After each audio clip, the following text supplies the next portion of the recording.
The following has been brought to you by SJP World Media. Hey, news flash for you, Sammy. You never will be, Oos. You don't belong here. Don't nobody in this group like you. I'm just the realest one to say it out loud. You's a fake ass Oos. You know the difference between you and me is? I shed blood for every single one of my family members in here because it's my family, not yours. Oh, will you do it? Will you? I'm asking you a question. Why are you yelling at me, huh? Why are you yelling at me? I'm trying to make peace. The tribal chief said he wants peace. Man, I don't give a damn what the tribal chief say.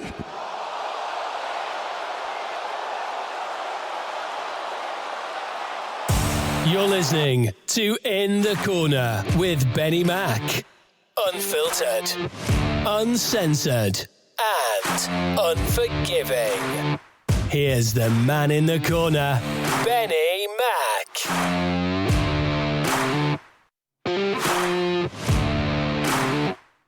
Welcome back to the SJP World Media Podcasting Network. This is Benny Mac, obviously. This is In the Corner. Hope you all had a great Halloween weekend. Obviously, Halloween is actually Monday.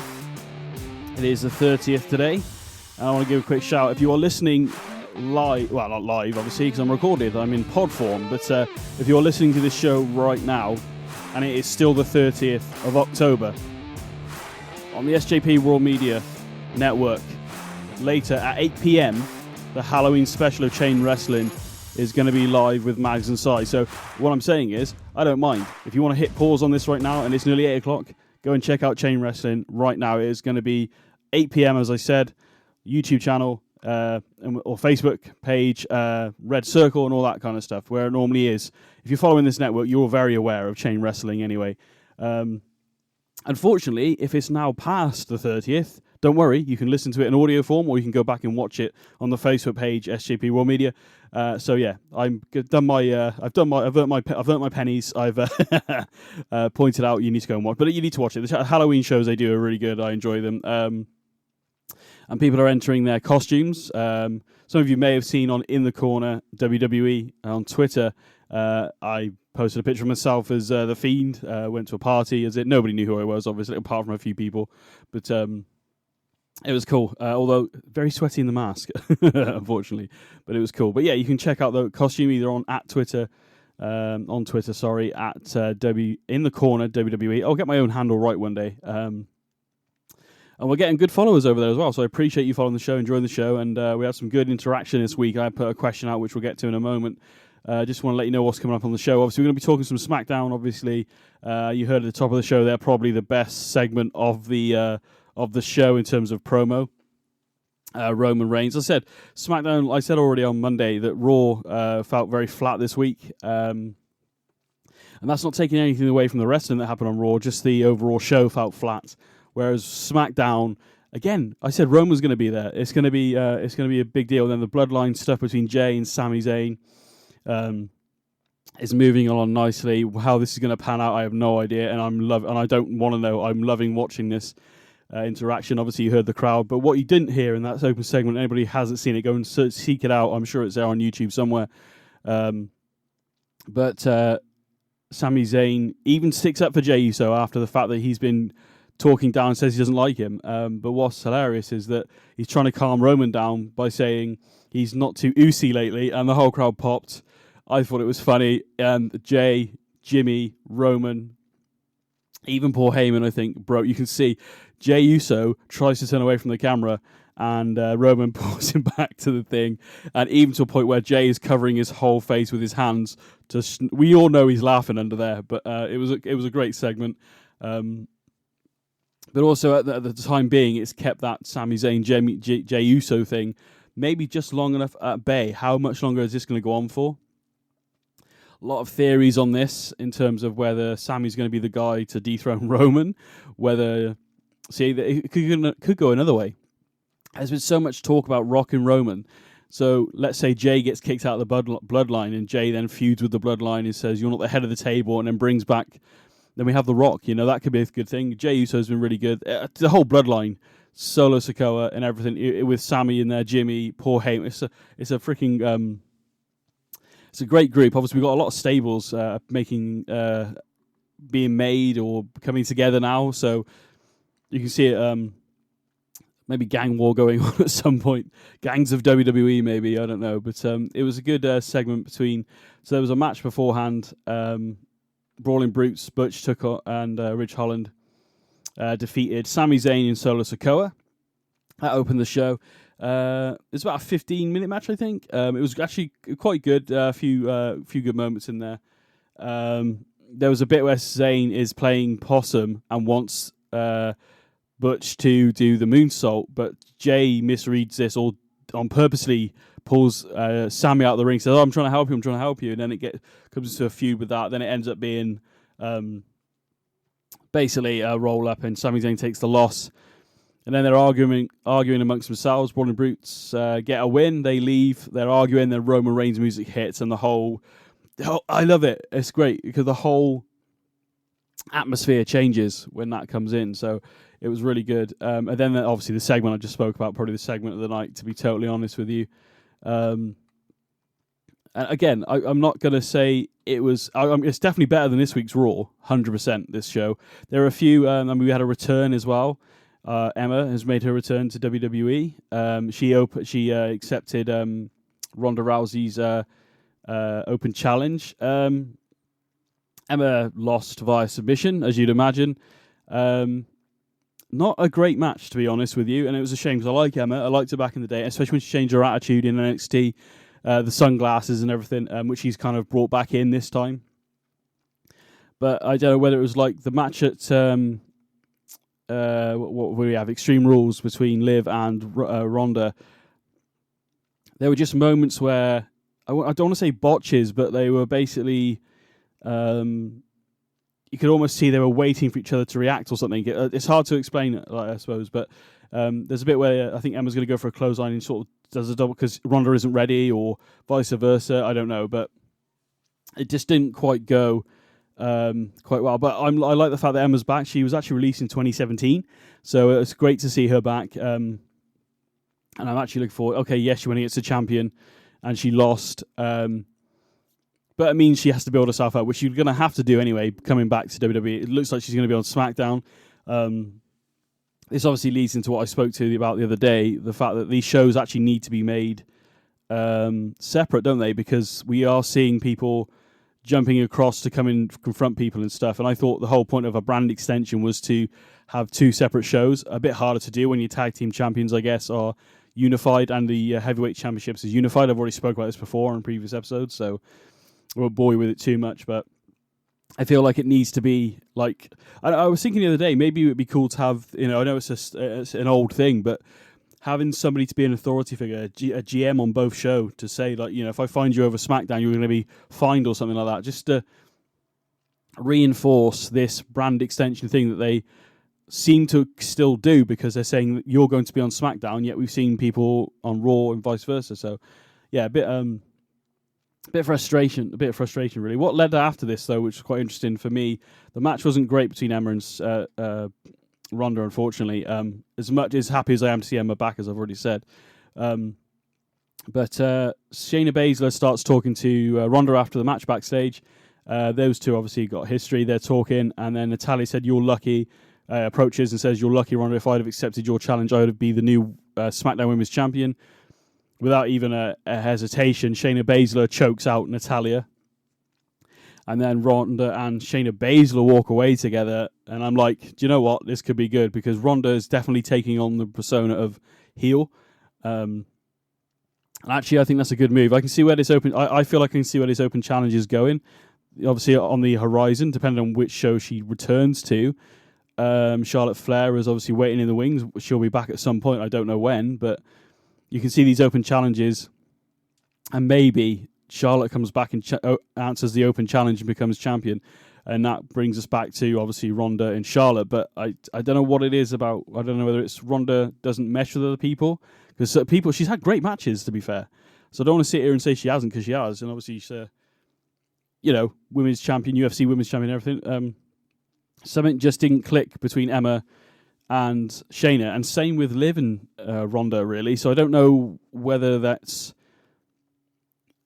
it's because of Ronda or whether it's those particular opponents didn't mesh with her. I don't know.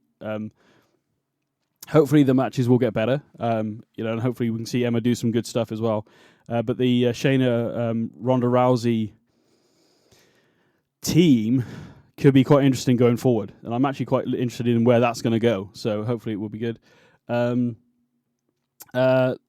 del Fantasma came back. Obviously, they have now got what's her name? Zelina Vega with them, and then Hit Row, Top Dollar, and Adonis. They're going to have a 6-man tag team match. You don't know who their tag team partner is going to be, but they managed to get hold of Shinsuke Nakamura, which was great to see him back, because he hasn't done a lot lately, I don't think. And then Hit Row and Shinsuke Nakamura won the 6-man match. It was actually a good match, to be honest. There was a moment where they're doing the like the walk on the ropes, and I can't remember who it was now. Was it Del Toro? I can't remember who it was, but he's pulling a taunt and getting the crowd rolled up, which is good, but like he hasn't got the arm twisted. It just looks like the other guys just stood there waiting to be jumped on, and it's like you could have easily pulled him down, ran into the ropes, anything in that moment. I mean, that's my only gripe, really. It's not the biggest gripe in the world, but it was just like, come on. Actually a really good 6-man tag. I'm still not a fan of Hit Row at the moment.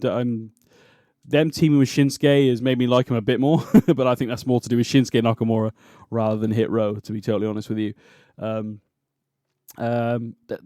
then we got Gunther attacking Rey Mysterio backstage, top of the chest. So that's going to be next week on SmackDown. The Intercontinental Championship is going to be defended. Rey Mysterio versus Gunther. Going to be an interesting match. I don't know whether we're going to see maybe Judgment Day make an appearance, maybe music played or something. I don't know. I feel Gunther's reign is not quite complete yet as Intercontinental Champion, and as much as I love Rey Mysterio, it would be cool to see him win it, don't get me wrong, back on SmackDown and stuff. It's almost like a blast from the past, from back in the day, during back in the 03s and stuff, so really good.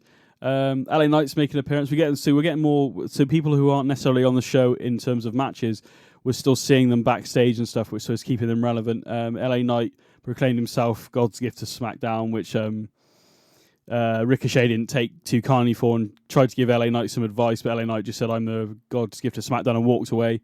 So we might see, I'm assuming we're going to see LA Knight versus Ricochet next week on SmackDown. Get him up and running. Braun Strowman cut a promo about hyping up his match between Omos at Crown Jewel. I'm not a fan of this match, as I've already said. I feel it's too soon. I've already said this. We'll probably get into this a lot more on Wednesday when we do the Crown Jewel predictions and stuff like that. But Crown Jewel isn't one of those pay-per-views for me where I'm really excited. There are a few matches on there I quite like the look of, but generally, like the Omos and Braun Strowman one, I feel it's way too soon. I'd like to have seen these two being built up on their respective shows, and maybe a collision at Rumble, like I've already said. So, or even teaming up. It would be quite interesting, because Omos is a lot bigger than Braun Strowman, and Braun Strowman by no means is short. And so, he's got the speed there, definitely. So, we'll get to more of that on Wednesday's show. Before I go on any further, I just want to point out, if you are not following at In The Corner, follow us on Twitter at In The Corner WWE. We do have a Facebook page as well, but also follow the network at SJP World Media on Twitter. Search out on Facebook as well. But why I'm saying this is because we've now got a schedule up of when all the shows are going to be... when they're available, and when some are live and some are recorded like this one. So, when obviously at some point we'd like to get all our shows to be live, I guess. But just time and having time to do that sometimes is pain. Everybody wants to do stuff. So, so many shows. The rota. I say the rota. It is basically a rota. The show schedule, is up on at SJP World Media on Twitter, and it's also on the In The Corner WWE Twitter page as well. So I just wanted to throw that out there before we go any further. Couple more things. What have we got? So Killian Cross made his return after the car accident stuff that happened last week on SmackDown. Obviously, I didn't actually get a chance to review that show. I was not to wow myself, but he's come back. He beat Madcap Moss, which I didn't expect him otherwise. After that, he choked out Moss while calling McIntyre a coward and a hypocrite. This match I'm actually looking forward to. It's going to be a cage match between Drew McIntyre and Cross at Crown Jewel. And I also read, and the reason I mention this cage now is because I read a thing the other day that apparently Triple H wants Hell in the Cell matches to be those matches and cage matches, I assume, like the old school, and to be to settle rivalries, Hell in the Cell matches. So the Hell in a Cell pay-per-view, hopefully that might not be a thing anymore. I don't know. I don't know this for a fact. That's just a pure guess on my part. Because theme pay-per-views are one thing, but knowing when Hell in a Cell is going to happen, you just feel like you are purposely setting up a few... Do you know what I mean? It feels too more deliberate, which is... I know it is, but it's wrestling. But like you want it to feel organic and like genuine, don't you? You don't want to be like just, oh, yeah, Hell in a Cell is coming up. Oh, I guess so-and-so and so-and-so is going to be in it. I would actually like to not see a Hell in a Cell match now for like maybe 12 months, 18 months, maybe. Just get it away from I'm not saying, because they can be really good Hell in a Cell matches, but take it away from us for a while and then bring it back for a feud that's, deserving of having it, I guess. So yeah, but Killian Cross versus Drew McIntyre, I'm looking forward to. That should be quite good. Another thing we are finally going to see next week on SmackDown, Liv Morgan is actually going to be taking on Sonya Deville in an actual match. Sonya Deville continuing to talk trash about Liv Morgan, and then leading to basically Liv Morgan attacks her again. Liv Morgan a lot more aggressive since Extreme Rules, and apparently they're having I think it's like a Extreme Rules match Halloween or something like that. I don't know, but that's going to be happening on SmackDown next week, which is going to be quite interesting to see how that match goes between Sonya and Liv, because obviously I'm trying to figure out why the last couple of matches I've seen with Ronda in have not hit well, and now whether that's Liv's or both's fault, or whether it's, I don't know. It's hard to, you let me know at In the Corner WWE on Twitter. It'd be interesting to know. But overall, like the show in general was a lot better than Raw. I had a lot more things I was interested in. The show again ended with Bray Wyatt. Bray Wyatt promised the best version of himself before his terrifying alter ego Uncle Howdy accused him of being a fraud. Now, some eagle-eye spotters on the internet, on the interweb, have discovered that while this character was talking, you've also got one tear in one eye and not crying the other side. Also, they've picked up on an earring on the character's left ear, which is an almost, probably the exact one of what Bo Dallas wore at one stage while being on, I believe, Raw, when he was in the main roster. It may have been when he was in with the Social Outcasts or whatever it was. So somebody's saying this is Bray Wyatt's alter ego, but actually, or is it Bo Dallas? I don't know.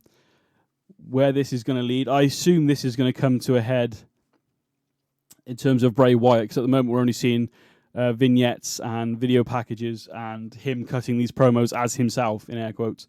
So who this Uncle Howdy is, I have no idea. Is it Bray? It could very well be. But again, like I said, a lot of fans are maybe thinking that it's possibly Bo Dallas, which would be quite interesting, to be honest. It would be quite interesting to see if that is. I didn't mention the New Day versus Maximum Male Models either. That was quite an average match, to be honest. New Day cut a promo as they were entering the ring, something they recorded earlier in the day, and talking about that we are still the longest reigning tag team champions, and they're going to remind the Usos that we're still the longest reigning. The Usos are defending the tag team titles at Crown Jewel, I believe, against what are they called again? I've forgotten. That's bad, isn't it? Blimey now, they had a match earlier in the night. Freaking out. Pete Dunne and co. I always forget their name. Ridge and Butch, sorry. The Brawling Brutes. I can't believe I forgot their name. It's because I'm looking at the next topic, that's why. Sorry, guys. But yeah, so they're defending the tag team titles at Crown Jewel. Again, we'll get more into that later on. I'm wondering if the New Day, and there's going to be like a show where the Usos need one more day to beat the New Day. And the New Day maybe earn a title match, and then it's like, can they keep hold of the titles? To be fair, Usos and New Day have put on some fantastic tag team matches over the years, especially this year. Had some excellent matches. I think the Money in the Bank one, I think it was Money in the Bank, it was really good. SummerSlam didn't quite hit the mark, but it was really good. So we'll see who and how that plays out. When Sheamus is coming back, I don't know. He's out injured at the moment, but he also recently got married, so congrats to them. But yeah, we'll see. It's going to be interesting. It's going to be an interesting week next week for Raw and SmackDown, because obviously it's the go home before Crown Jewel. Very interesting, and that's about it really for SmackDown. It was, like I said, a lot better show, to be honest, than what Raw was. I did put we don't normally dive into the other side. We don't normally go to AEW or anything like that, and I'm not really going to go into it too much. But I put a question out on Twitter, at In the Corner WWE on Twitter, and how do you feel about CM Punk returning to either AEW or WWE? And we actually had quite a lot of interaction with this. And most people some are in favour, and some, I would say it's about 50-50, although... some people are saying, where is it? I've lost it. Sorry, there we go. So somebody put, it's been 8 years since WWE fired CM Punk on his wedding day, and that hurt CM Punk's feelings. Yeah, CM Punk's last match in WWE was at Royal Rumble 2014, but that's up to Punk, Triple H. As a matter of fact, why not CM Punk come to WWE and watch to see how you feel? Could be rather interesting if he does. Somebody suggested maybe he should join Impact Wrestling. They need a megastar. Somebody else saying that... Speedy the Fox _17 on Twitter. I'll be honest, I'm not saying that he wouldn't or shouldn't or couldn't. I think unless Impact gets off Access TV, then no. I would either go to New Japan or somewhere else. Hell, if WWE takes him back, that would be a story that nobody's prepared to see. Because nobody would probably see it. Things have happened before in WWE where people have gone back and you would never thought they would, you know. I did read an article, apparently, that WWE have not reached out to CM Punk. Now, one, if they have, why would you announce it? Because if he's still contracted at AEW, wouldn't that be a breach of contract in some way? So he might not be allowed to. So, and I'm not overly fully aware of what's happened at AEW. I know there was some stuff at a press conference and stuff happened backstage, but I don't really know. Obviously, none of us really know. Well, maybe some of us do, I don't know. I know it's not all... the shine is maybe off AEW to a degree, I don't know. I'd like AEW to do well. I've said it many times because it means it's good for everybody in terms of wrestling. You've got a bit of everything for everybody then, haven't you? So, they're also saying UK Wasim Perviz, I think that's how you say it. It says, I just don't think he would add any value today. And also replying to that comment at Griffin Knoll on Twitter, but WWE roster has never been weaker. Punk would add a lot. There is something to be said about CM Punk coming back to WWE. Fans would love it. I just don't know if the attitude he had before, back in 2014, 2013, 2011, forward, which inspired this revolution at the time. Obviously, he made the cover of WWE 13 because of it and everything as well. I think there's some value of CM Punk being in any wrestling company. Whatever was going on in AEW, he needs to maybe curb his ego. I don't know, or whether it's the VPs over there at AEW need to curb their ego, or they need to work together. You're supposed to be a team, aren't you, going forward? So yeah, I don't know. When CM Punk came back to WWE, in a sense of he didn't go back to WWE, he was on Fox on like that talk show they did briefly over there. That was cool, and I thought maybe this could be a chance to mend fences. I don't know whether CM Punk's necessarily... He's got a problem with Vince, by the sounds of it, and Triple H. But I do feel like there is a place for Punk in WWE, but whether it's in ring or whether it's... he's good on commentary, he can talk. I just don't know whether he's forgiven WWE for all this. WWE say sending those papers on his wedding day was a mistake. It was an accident. They didn't know. I don't know whether that's true, but who actually sent the papers? Somebody could have been told in the office to send the papers. they sent it and they had no idea. Maybe Vince did, maybe Triple H did, but somebody in the office who actually sent the letter more than likely would not have known CM Punk was necessarily getting married on what particular day if they weren't invited. So, I don't know. But yeah, it's an interesting topic, to be fair, whether CM Punk should come back to WWE or even AEW. I need to get some AEW fans' point of view on this because I don't watch AEW. I keep an eye on it, but I don't watch it fully. This is obviously a WWE podcast, so there we go. And for those, for some reason, who haven't seen it before we go, Wednesday's going forward, and it starts on the 2nd, so this next episode of In the Corner will feature a new co-host, Dustin Tyler 86 on Twitter. He's going to be joining me. There's a cool promo video on the Twitter page if you want to go and check that out at In the Corner WWE on Twitter. Give us a follow if you would like. Follow the SJP World Media Network on Twitter as well as at SJP World Media. But yeah, Tyler's going to be joining me every Wednesday, and it's quite a big show to start with because we're going to be talking Crown Jewel, and we're going to hear the wise words of Tyler on Wednesdays going forward on In the Corner. That's the plan. Obviously, he may not be on every Wednesday, but vacations, holidays and stuff. But generally, going forward, Wednesdays is going to be me and Tyler on In the Corner, and I'm very excited to welcome him to the show permanently for the Wednesday show. And we get to talk some wrestling, and he could maybe provide some AEW perspective as well. So it would be good. Let me know what you think about CM Punk, AEW or WWE. And thank you very much for listening to the show. We very appreciate it here at SJP World Media. And we'll see you all again Wednesday. And don't forget, Chain Wrestling tonight, 8 p.m, people.